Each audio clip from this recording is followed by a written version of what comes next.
So when you have to contend with dialectics and false dichotomy, the idealism people trying to subvert the virtue people subverting the idealism people,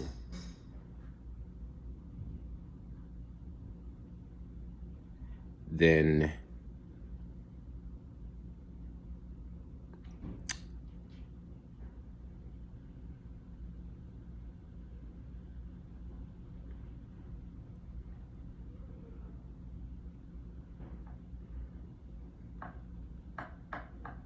I'm just thinking about how people get distracted from the point at hand, which was if you're going to make a march forward against a oppositional force, right?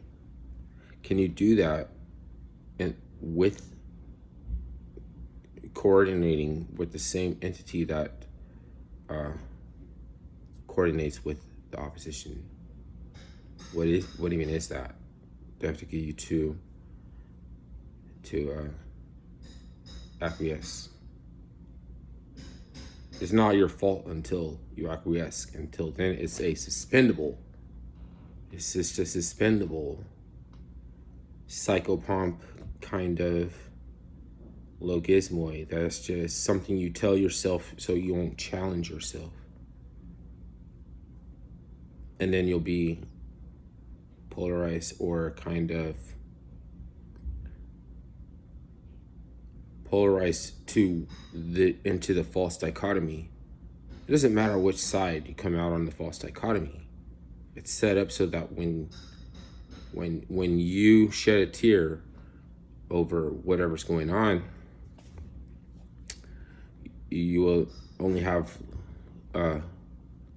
low.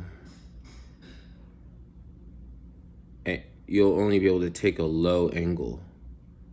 You'll have to resonate with a low vibrational angle as far as getting to the perspective, and then that'll be all the permission it needs when coordinating with the ones who double crossed and where they double crossed and backdoor, or when you pull back security, you allow a blonde woman to approach Obama and stand behind her, and she's not in the Secret Service.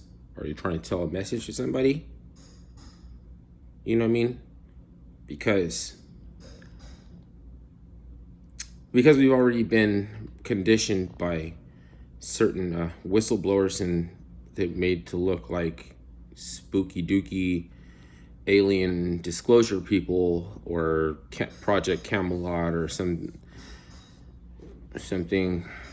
Then when former IDF and even former government official people from Israel tell you that there was never a precedent for any bulldozers to breach the border. You know what I'm saying? They said that they would be able to assemble. So they came out with a video recently. She was like, wow. She was saying how one Israeli life is worth like so many Palestinian lives, right? And the reason why they kidnap is because they know that their life is only worth 1/100th of an Israeli.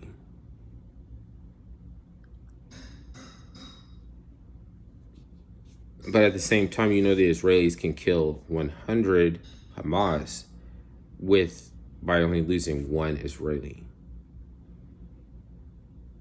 So because this is a poignant, ugly topic, she's saying, I own a subject. You can't talk about it. But she's just a white bread rich girl. I don't give a fuck about what she's talking about. And then at the same time, I don't helping any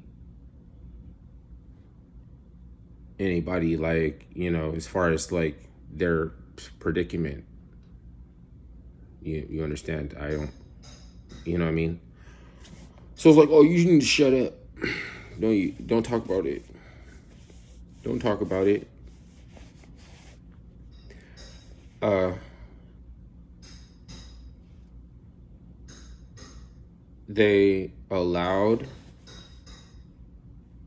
and then they, what I'm saying, they set up they are the breach themselves. It's coordinated. You understand coordination? It had to be an extended effort in order to make sure that that breach would represent enough of a reason. It's called a false flag. It goes all the way back to Cicero in motherfucking Rome. If you want to act like humans haven't got together how to do a backdoor, how to backdoor the complacent. We've never thought about that before. Why would it ever, when, you know what I mean? It's just like, you want to go, if you want to act like Hamas lives should be equal, straight down the middle, then why wouldn't you point out the coordination in the Israeli military industrial complex that double-crossed those settlers and allowed them to get kidnapped, murdered, raped, whatever? We still don't know what the fuck where's happening to them. They're in a tunnel somewhere.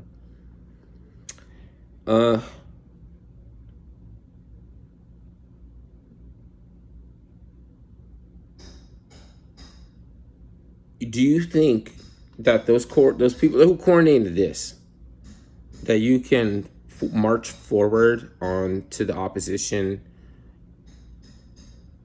and remove the Hamas power? Or are you going to go and find the most shadiest double-crossing element of Hamas and save them like a seed to plant, to cash more checks? It's just like Bernie Sanders or something. If Bernie Sanders was addicted to Megadeth, if Bernie Sanders was the main psychopomp of the Illuminati, if he's Captain Hook, Kaiser Soze, and Kevin Spacey all wrapped up in one, then you need to appease him to give you, like, he's going to say, you know what? I don't see why there's any reason you shouldn't be able to defend yourself. Okay, great. You got you got authentication, and you got the go-ahead from Kevin Spacey. You think that there's a way that you can put an end to Hamas without a Guccifer 3.0, without hiring CrowdStrike? Are you gonna have to hire CrowdStrike to do this operation? Like, you have to hire to install a toilet on an aircraft carrier, and it's gonna be $250,000, and you need what was that company again? I forgot recently. The fucking not Blackwater. This is, I don't know. All the females interns that were on different Playboy magazine and shit. I forget the name of that company was.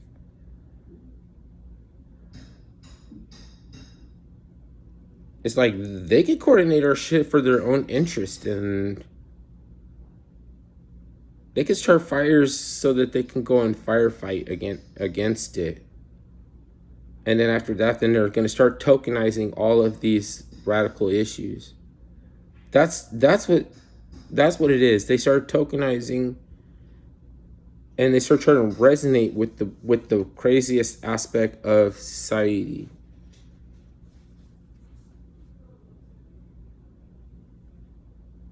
fanatic and fanatic.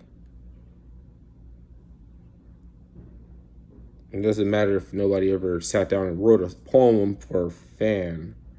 If nobody came up with music or wanted to really drive a message home to the fans. They always do it for the culture or something. They don't ever do it for fans. Fanaticism, we encourage. It's like you can't have an education. You're just supposed to crank out fanatics. Then when there's an arbitrary enough reason to cancel their activities, that's when they're going to stop. Not because of any other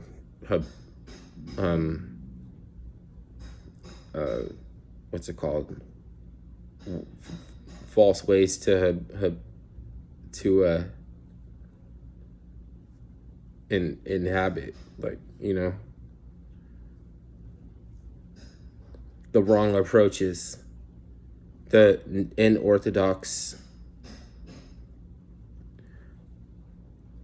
something that doesn't make a point, that you only made me forget what I was going to say kind of arguments going forward into something that we has to do. So even if it makes all the sense in the world, like self-defense, it has to be a non-aggression principle, and you have to adopt it. And then that non-aggression principle is the reason why everybody want to get their hits in. Let me get my hits in real quick. I feel like this is owed to me. Let me get my hits in real quick.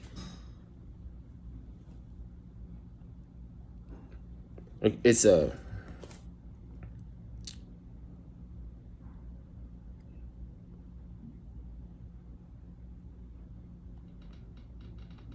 indecent proposal and a fake alien invasion to be preceded by a real alien invasion, because that's what's required in order to conduct your little investigations.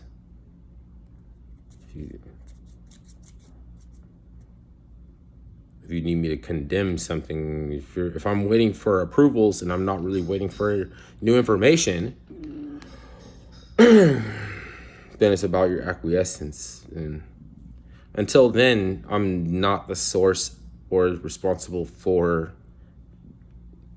the recessivity of the criminal mentality. The fuck?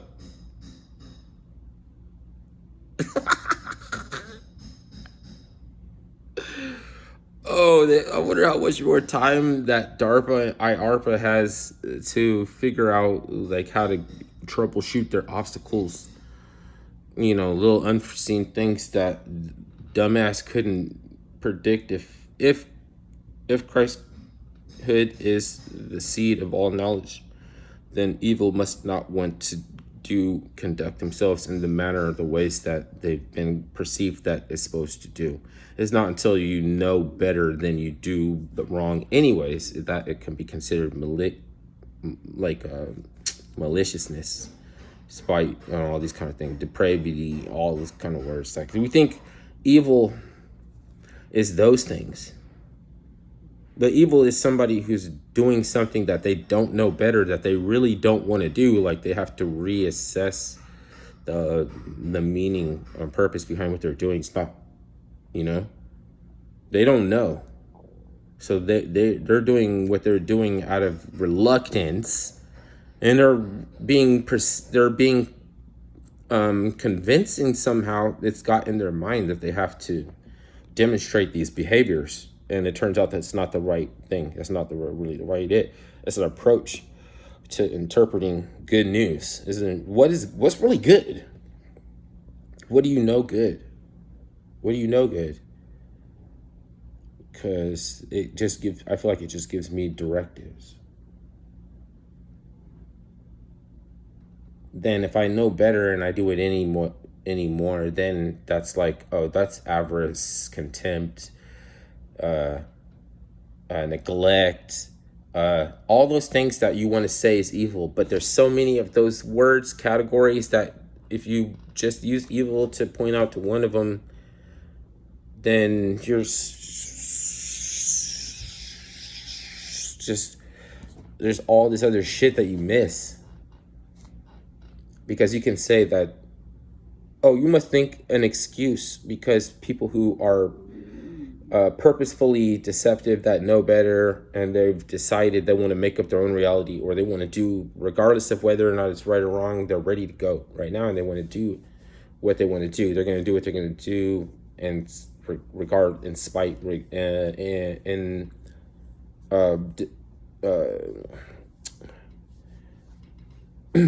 what's that one called, and depravedly indifference. So you must think it's not evil or something. But they're not ignorant. That's why they're evil, because they're not ignorant what the fuck.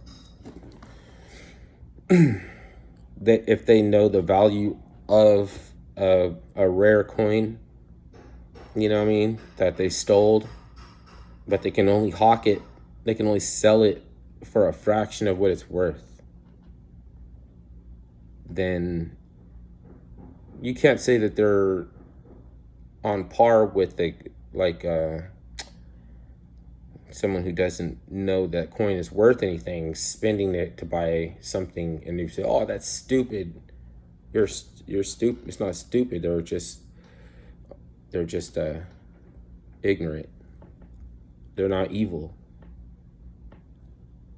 It's like, it's forgivable. It's like, it's justifiable. I can't justify spending a rare coin,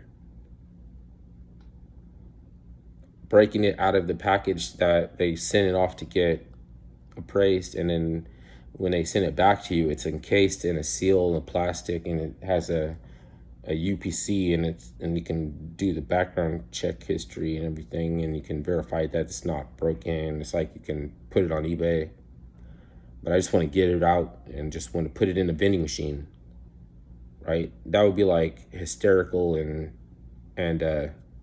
something. It's not ignorant. I'm willing to take, because it's like, maybe I stole it from someone, so it's like, it doesn't matter to me. That's not the same thing as evil.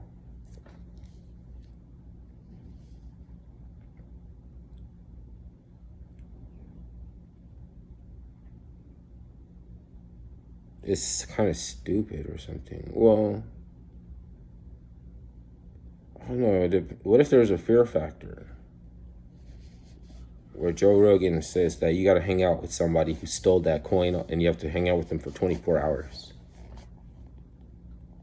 After they just broke into somebody's shack in the same neighborhood, and then now they want to go to the bar and the pool hall, and you have to be their chauffeur the whole day. On a fear factor.